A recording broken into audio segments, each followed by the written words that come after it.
Sunitha విలియమ్స్‌ది postpone అవుతూ వస్తోంది. ఇప్పుడొస్తారు, ఆ తర్వాత మళ్ళీ వస్తారు అనుకున్నప్పుడు జూలై అన్నారు, ఆగస్ట్ అన్నారు, సెప్టెంబర్ అన్నారు. ఇప్పుడు లేటెస్ట్‌గా ఫిబ్రవరిలో వస్తారు అనుకున్నప్పుడు ప్రతి ఒక్కరూ ఎదురు చూస్తున్నారు సేఫ్‌గా ల్యాండ్ అవ్వాలి అనేది.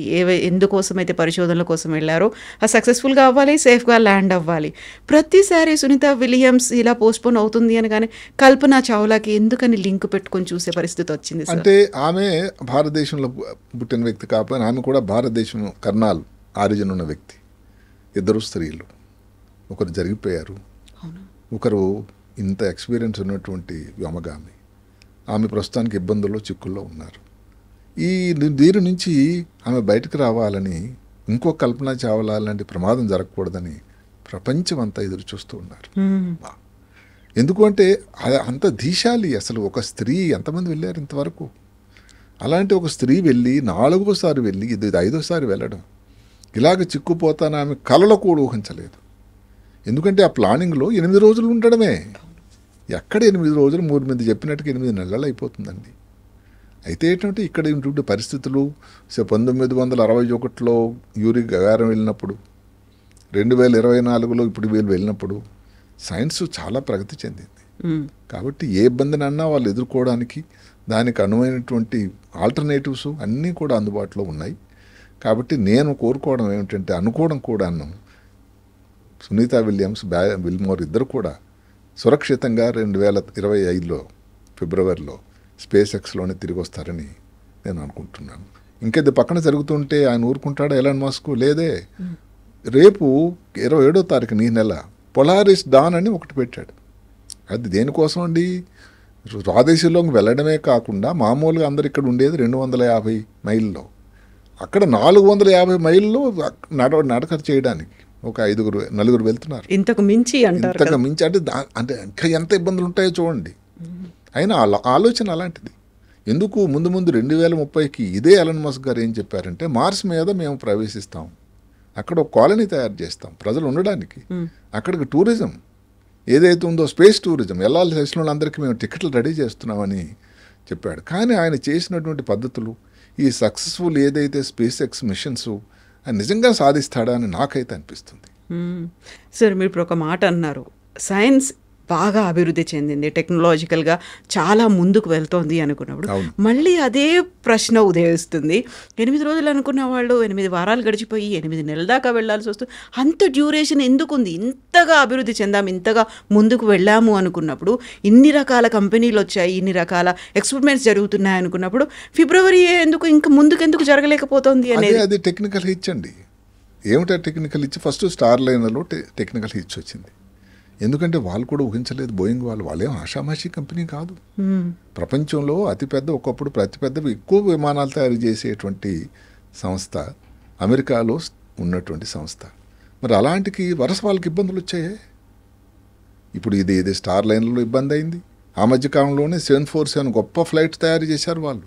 మధ్య మార్గంలో ఒక డోర్ ఓపెన్ అయిపోయింది, తిరిగిపోయింది. ఎంత ఇబ్బంది అండి, ఎంత పరువు నష్టం. అంటే అంతా కలిపి ఒక్క స్టార్ లైనర్ ప్రోగ్రామ్ కోసమే బోయింగ్ వాళ్ళకి దగ్గర $10 బిలియన్ లాస్ అయినట. అంటే ఎంత లాస్ అంటే వాళ్ళకి ముందే కానీ ఇవన్నీ ఊహిస్తే చేయరు కదా.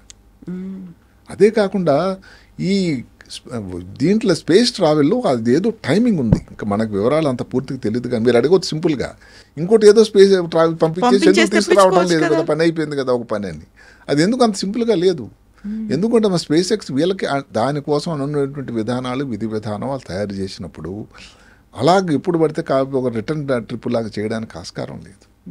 మళ్ళీ లేకపోతే ఇప్పుడు నుంచి వెళ్ళి ఇంకొక 8 నెలలు అక్కడ ఉండాలంటే టోటల్గా పోనీ 6 నెలలు. అది అలాంటి పరిస్థితులు తప్పనిసరి అయితే తప్ప నాసా వాళ్ళు మాత్రం ఎందుకు తప్పనిసరిగా చేస్తారు? అది మనం గమనించాలి. ఇది చాలా టెక్నికాలిటీస్ ఇష్యూస్. అది ఇక్కడేదో స్పేస్ ఎక్స్ లేకపోతే బోయింగ్కి ఉన్నట్టు వైరం కోసం కాదు. ఇక్కడ అసలు అక్కడ ఒకసారి స్పేస్ స్టేషన్కి వెళ్తే అక్కడ వైరమే లేదండి. ముందు చెప్పినట్టుగానే అక్కడే పక్కనే కెనడియన్ పక్కనే ఈ బెడ్సే షేర్ చేసుకుంటారు. ఇందాక చెప్పినట్టుగానే 6 ఉన్నాయి కదా, ఏది స్లీపింగ్ క్వార్టర్స్ అని, 2 వాష్రూమ్స్ ఉన్నాయి.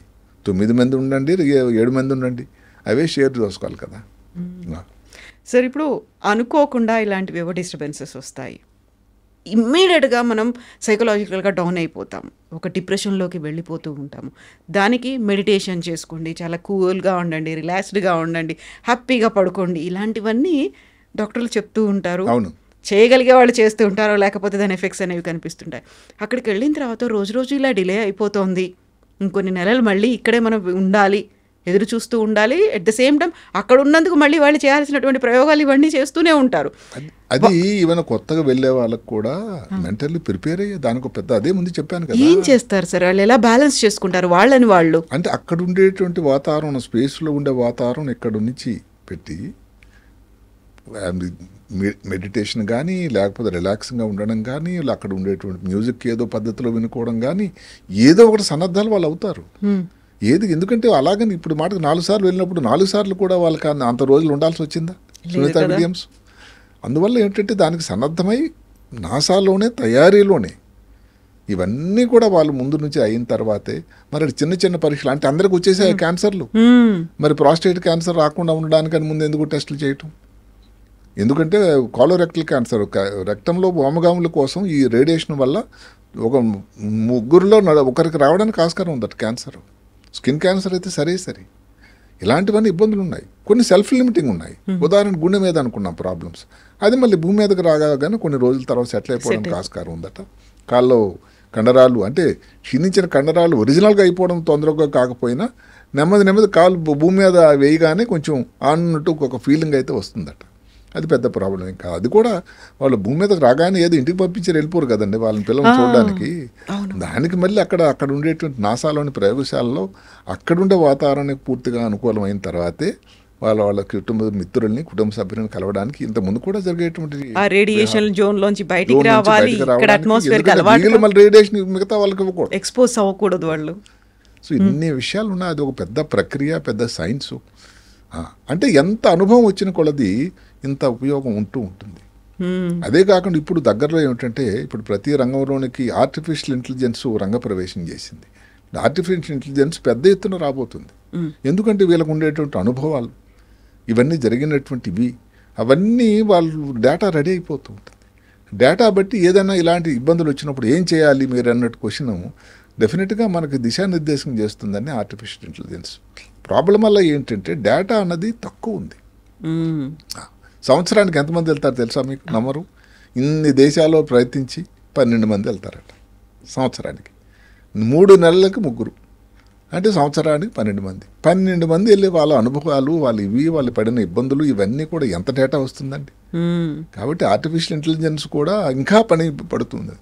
అంటే పాత డేటా కానీ, అయితే ఇక్కడ అవన్నీ కంప్యూటర్ సాధనాల ద్వారా చేసినాయి కాబట్టి పాత డేటా కానీ ఎక్కడ ఉంటుంది కాబట్టి అక్యుములేట్ అయ్యి అవన్నీ అనలైజ్ చేసినట్టయితే డెఫినెట్గా ఆర్టిఫిషియల్ ఇంటెలిజెన్స్ మన ముందు, అంటే ఇలాంటి ప్రాబ్లం, టెక్నికల్ ప్రాబ్లం వచ్చింది, ఆ షట్టర్స్ ఓపెన్ అవ్వట్లేదు, దానికి ఏం చేయాలి, హీలియం గ్యాస్ లీక్ అయింది, దానికి ఇవన్నీ కూడా వాళ్ళు ఆన్సర్ చెప్పగలిగినటువంటి సన్నివేశాలు వస్తాయని అందరూ అనుకుంటున్నారు. సో భవిష్యత్ అన్నది ఏదైతే ఉందో రోదసీ దీనికి యాత్రకి అదంత ప్రమాదకరం శాతం తగ్గిపోతూ ఉంటుందేమో, ఎక్కువ రోజులు వెళ్ళి ఉండేదానికి అవుతుందేమో అని నేను అనుకుంటున్నాను. ఎందుకంటే ఈ 1998లో స్టార్ట్ చేసినటువంటి ఇంటర్నేషనల్ స్పేస్ స్టేషను 2050 కల్లా తీసేస్తారట.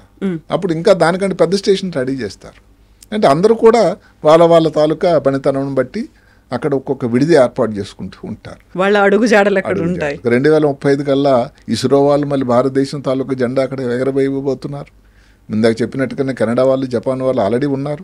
వీళ్ళందరూ కలిసి సంఘీభావంతో స్పేస్ యాత్ర ఇంకా కొంచెం శుభతరంగా, కుశలంగా ఉంటుందని నేను అనుకుంటున్నాను. అందులోనూ ఇంత పెద్ద ఎక్స్పెరిమెంట్ చేస్తున్నారు కాబట్టి ఎక్స్పెక్ట్ ద అన్ఎక్స్పెక్టెడ్ అనే మాట, ఇవన్నీ కూడా ముందు ఆలోచించుకుంటారండి. ఇదేదో ఊరికే అన్ఎక్స్పెక్టెడ్ అంటే మనం ఏదో ఎగ్జామ్కి వెళ్ళినప్పుడు ఫస్ట్ వస్తుంది అనుకోండి, సెకండ్ వచ్చినప్పుడు అంత అన్ఎక్స్పెక్టెడ్ కాదు ఇది. దానికి ఎన్నో నెలల ప్రయత్నం అండి. ఎంతమందిని వ్యోమగాములను సంవత్సరాల ముందు సెలక్షన్ చేస్తారు, చేసి వాళ్ళకి తర్ఫీదిస్తారు ఇన్ని నెలలు. అంటే అక్కడ ఉండేటువంటి వాతావరణం నాసాలో, హూస్టన్లో క్రియేట్ చేస్తారు. రష్యా వాళ్ళైతే రష్యా అక్కడ చేస్తారు. కాబట్టి అక్కడికి వెళ్ళేది ఊరికే టక్కమని వెళ్ళి ఏదో కొత్త విషయానికి ఎక్స్పోజ్ అయిపోవడానికి ఆస్కారం లేదు. సార్, మనం ఇన్ని రకాలుగా వచ్చేటువంటి ఆరోగ్య సమస్యల గురించి మాట్లాడుకుంటున్నప్పుడు తీసుకున్న ఆహారం ఎక్కువగా డ్రైయే తీసుకుంటూ ఉంటారు. దాంతోపాటుగా అక్కడ ఉన్నటువంటి అట్మాస్ఫియర్ ఇవన్నీ గ్యాస్ట్రో ఇంటెస్టినల్ ప్రాబ్లమ్స్ మీద ఏమన్నా ఎఫెక్ట్ చూపిస్తుందంటారా? ఉంటాయండి. ఇప్పుడు ఉదాహరణకి స్పేస్ డైరియా అని ఒకటి ఉంది. అంటే స్పేస్లో వెళ్ళడం వల్ల డైరియా వస్తుంది కొంతమందికి. అదే కాకుండా ముందు మనం చెప్పినట్టుగా ఏమిటంటే ది గ్యాస్ట్రోఇంటెస్టినల్ సిస్టమ్ ఏదో పేగుల్లో ఒక ఫ్లోరా, మైక్రోబియల్ ఫ్లోరా అని ఉంటుంది, ఉపయోగకరమైంది, అవసరమైంది అది. అంటే మనం ఏదైనా పొరపాటున అక్కడ ఫుడ్ తీసుకున్నా కానీ దాన్ని సెట్ చేసేటువంటిది ఒక సిస్టమ్, డిఫెన్స్ మెకానిజం ఉండాలి కదా. ఆ డిఫెన్స్ మెకానిజం క్షీణిస్తుంది, ఏదైతే ఉపయోగకరమైనటువంటి ఫ్లోరా నశిస్తుంది. అదే సరిగదా ఇప్పుడు మనకి అపెండిసైటిస్ లాంటి ఇబ్బందులు రావడం, కోలిసిస్టైటిస్ అని ఏదైతే గాల్ బ్లాడర్ బ్లాక్ అయిపోవడం, జాండిస్ లాంటి రావడం, ఇలాంటివన్నీ అవకాశాలు ఉన్నాయి. అని ఈ చిన్న చిన్న ఇబ్బందుల కోసం మీరు నమ్మరు, స్పేస్ స్టేషన్లో ఎలాంటి సౌకర్యాలు ఏంటంటే ఇప్పుడు మాట ల్యాపరోస్కోపీ కోలిసిస్టెక్టమీ చేయడానికి ఆస్కారం అయితే లేవు, కానీ అక్కడ అల్ట్రాసౌండ్ సౌకర్యం ఉంది. ఎక్కడ? స్పేస్ స్టేషన్లో. కాకండి వాళ్ళే చేసుకోవాలి. అంటే అవన్నీ వాళ్ళు ముందు ఇక్కడ ట్రైనింగ్ అవుతారు. ఇందాక చెప్పినటువంటి ఓసిటీ కూడా వాళ్ళు చేస్తారు. ఆప్టికల్ కాన్ఫిగరేషన్ టోనోమెట్రీ ఇవన్నీ నేర్చుకుని ఆ సునీత విలియం తనంతా తను చేసుకొని ఆ వివరాలు కిందకి పంపించింది అమ్మాయి. దాన్ని బట్టి కింద నుంచి ఏ డ్రాప్స్ వేసుకోవాలి ఏంటి అని సలహాలు ఇచ్చారు.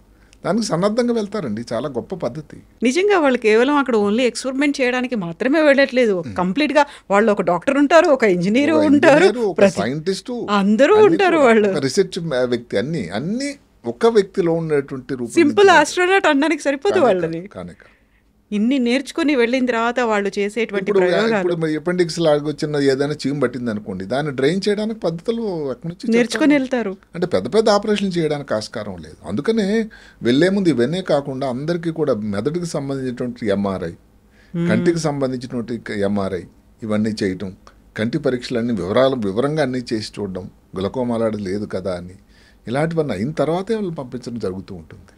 దానికి ఇందాక చెప్పినటువంటి గాగుల్స్ కానీ లేకపోతే కాంటాక్ట్ లెన్సెస్ కానీ ఇవన్నీ ఉంటాయి.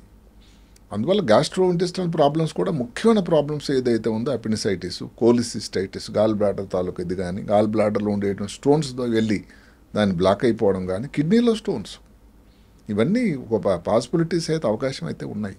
అన్నిటికంటే ఏమిటంటే ఇబ్బందికరమైంది, ప్రమాదకరమైంది ఏదైతే ఉందో ఈ ఫ్లోరా, దానిలో నార్మల్గా ఉండేటువంటి మైక్రోబియా డ్యామేజ్ అయిపోయినట్టయితే ఏదైతే ఇన్ఫెక్షన్ అనేది తొందరగా రావడానికి ఆస్కారం ఉంటుంది. అలాగే స్పేస్ డయేరియా, లక్కీగా అది సెల్ఫ్ లిమిటింగ్, దానంతరం అదే తగ్గిపోతూ ఉంటుంది. లేదు కింద భూమి మీదకి వచ్చిన తర్వాత కూడా తగ్గిపోవచ్చు. అయితే ఇప్పుడు మీరు అడగవచ్చు అక్కడ ఉండేటువంటి వాష్రూమ్స్ రెండే, ఇబ్బందుల్లో అక్కడే కదండి. జీవితం అనేది అడ్జస్ట్మెంట్. అంటే స్పేస్ స్టేషన్ అనుభవం అడ్జస్ట్మెంట్కి ప్రతీక. అంటే ఏది మీరు కంప్లైంట్ చేయడానికి లేదండి. ఏదో కాఫీ ఇవ్వలేదు టైం కన్నా శ్రీమతి మీద అరవడానికి లాగా అడిగినట్టు లేదు అక్కడ అవకాశం. అన్నీ మనమే స్వయంగా సిద్ధం చేసుకొని అడ్జస్ట్మెంట్ చేసేటువంటి, అన్ని జాతీయులు అన్ని దేశస్తులతో కూడా కలిసిమెలిసి ఉండి చేసేటువంటి గొప్ప సాధనే ఐఎస్ఎస్. నిజంగా సార్, తినే ఆహారం దగ్గర నుంచి పడుకోవాలి అనుకున్నప్పుడు కూడా ఎలా పడుకుంటారు, ఎక్కడ పడుకుంటారు, అలా గాల్లో ఎగురుతూ ఉన్నప్పుడు వాళ్ళు కట్టేసుకొని పడుకోవాల్సినటువంటి పరిస్థితుల్లో ఉన్నారంటే ఈజీ టాస్క్ కాదు అస్సలు. అదే కాకుండా మనం చెప్పుకున్నాం ఇప్పుడు వీళ్ళిద్దరూ, ఇప్పుడు స్పేస్ ఎక్స్ వాళ్ళిద్దరు వెళ్తే అక్కడ కాబోయేది 11 మంది. స్లీపింగ్ ఛాంబర్స్ అన్నవి ఎన్ని ఉన్నాయి? 6 ఉన్నాయి. అంటే ఇక టర్న్స్ ఏదో ఉంటుంది దానికి ఒక పద్ధతి ఒకటి. అలా నేను చెప్పడం అడ్జస్ట్మెంట్. మామూలుగా హాయిగా ఇంటి దగ్గర దాని బెడ్రూమ్లో పడుకునే అవకాశం అక్కడ లేదుగా. అక్కడ ఉంటూ సంతోషంగా ఎవరు అమెరికన్ అక్కడ నుంచి చంద్రుడి తాలూకు ఫోటోలు పెట్టాడు మన వచ్చాయి మీడియాలో. అట్లా అలాంటితో ఒక పని కల్పించుకొని చేస్తూ ఉండి ఇంకా మర్చిపోవటమే, రోజులు గడిచిపోతూ ఉంటాయి, వారాలు గడిచిపోతాయి, నెలలు గడిచిపోతూ ఉంటాయి. ఇలాగ ఒక మెంటల్లీ ప్రిపరేషన్తో వాళ్ళు వెళ్తారు. అందువల్ల ఇప్పుడు ఇంతవరకు మనం చెప్పినటువంటి క్రెకోకు కానీ పెలరోడ్ కానీ ఇంత లాంగ్ స్టాండింగ్ ఉండి కూడా ఎక్కడలో కూడా వాళ్ళు ఏదో ప్రమాదకరమైనటువంటి ఇబ్బందులు ఆరోగ్యపరంగా వచ్చాయి, దానివల్ల ఇట్లా అయిపోయారని చెప్పేటువంటి అవకాశాలు లేవు. యూరి గగారిన్ కూడా మొదటిసారి అక్కడ చంద్రుని దీని మీద స్వాదేశీలోకి వెళ్ళిన తర్వాత వచ్చి ఫ్లైట్ నడిపించాడు, ఫ్లైట్ పైలట్ ఆయన ఎక్కడ ప్రమాదంలో చనిపోయాడు. అంత వయసు అప్పటికి ఆయనంతా 46 సంవత్సరాలు, 48 చిన్న వయసులోనే జరిగిపోయాడు. అయితే మరి అందరికంటే ఎక్కువ రోజులు ఒకేసారి ఉండేటువంటి ధీశాలి మరి 80 సంవత్సరాల వరకు హాయిగా జీవించాడు. కాబట్టి వీళ్ళకి ఏది ఉండకూడదు, అన్నిటికీ దానికి ఏవైతే ఉన్నాయో ప్రత్యామ్నాయాలు వాళ్ళు రెడీ చేసుకుని వెళ్తారు. ఇబ్బందులు వచ్చేటప్పుడు దాన్ని ఎదుర్కొనేటువంటి సామర్థ్యం, అన్ని అవకాశాలు, అన్ని సౌకర్యాలు అక్కడ లభ్యంగా ఉన్నాయి. ఈ సాధన ఏదైతే ఉందో సౌకర్యాలు, కమ్యూనికేషన్ సిస్టమ్స్ అన్నది చాలా చాలా పెరిగి ఉన్నాయి. నాసాలో ఉండేవాళ్ళు 24/7 అండి పని వాళ్ళకి, అదేను బై రొటేషన్. సో వాళ్ళకి అవసరమైనటువంటి ప్రతి వివరాలు చిన్నవో పెద్దవో కూడా వాళ్ళకి ఇండికేషన్ ఇస్తూనే ఉంటారు. కాబట్టి ఈ తాలూకా మరణాల సంఖ్య అన్నది చాలా తగ్గిపోయింది. అసలు సునీత విలియమ్స్ గారిని నువ్వు బిలోని అలౌ చేయకపోవడానికి కారణం అది ఇంకొక డెత్ కాకూడదు అని. అది ఇబ్బందికరం అయినా కూడా అది అందుకు అఫ్కోర్స్ సునీత విలియమ్స్ని విల్మోర్ని అందులో ఇన్వాల్వ్ చేశారా, వాళ్ళతో డిస్కషన్ అయిందా లేదా మనకైతే వివరాలు లేవు. మొత్తం మీద స్పేస్ ఎక్స్ వాళ్ళు, బోయింగ్ వాళ్ళు, స్టార్లైనర్ వారు, నాసా వాళ్ళు ముగ్గురు కూర్చొని డిసైడ్ చేసి చివరికి ఇది పద్ధతిలో సురక్షితంగా వాళ్ళిద్దరిని కూడా తీసుకురావడానికి ఒక పథకం, ఒక పద్ధతి ద్వారా తయారు చేయడం జరిగింది.